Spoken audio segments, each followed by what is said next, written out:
we have now reached a tipping point, I believe. A tipping point for society, a tipping point for a government that is comprehensively failing all of the Harveys across our island. Harvey's painfully short life was very much a roller coaster. There were a lot of low times, but the highs were what kept us going.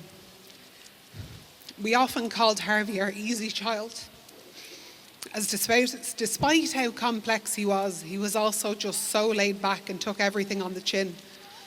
Harvey spent the majority of his life waiting. He was made wait for everything, but he asked for nothing.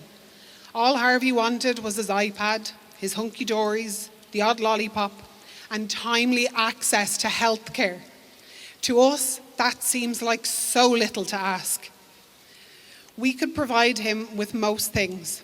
We could ensure that almost all his needs were met, but we unfortunately didn't control all aspects of his healthcare. Despite doing everything we could, despite begging for help, we did not have final say. The United Nations rights of the child are founded on 4 main principles: non-discrimination, best interests of the child, the right to life, survival and development, and the right to be heard.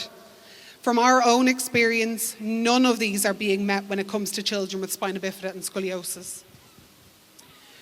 CHI has not only failed to meet their basic needs, but they appear to be protecting those who have indirectly or directly caused harm. Harvey was 9. He waited for 33 months for scoliosis surgery, and in that time the curve in his spine went from 75 degrees to 130. He had to have his whole life put on hold while he waited. We cancelled family holidays, cancelled our wedding, postponed his sister's heart surgery as he sat and waited for a date for surgery. We had to watch him deteriorate, cry in pain, struggle to breathe, and lose the sparkle in his eye over those 33 months. Most importantly, though, it robbed him of his childhood. It robbed him of his comfort, it robbed him of his quality of life, and it robbed us of the opportunity to make precious family memories with him. That to us is something we will never get over. This is why we will continue to advocate. What we have been through, what Harvey lived through, was soul-destroying. We will keep going and keep pushing in the hopes that no family faces what we have. It's clear from people turning out today, from people on social media, that Harvey touched probably the majority of people in this country. A majority of people support the idea of justice for Harvey. It's Harvey becoming a symbol for all the children who are so badly failed by this state. For the hundreds of others waiting for necessary surgeries for scoliosis and being failed by the CHI. Harvey was born in 2016. That was the year that Simon Harris became the Minister for Health. And all of you will remember that a year later he pledged that no child would wait longer than 4 months for the surgery that they required. And we know now that that was an absolute fallacy.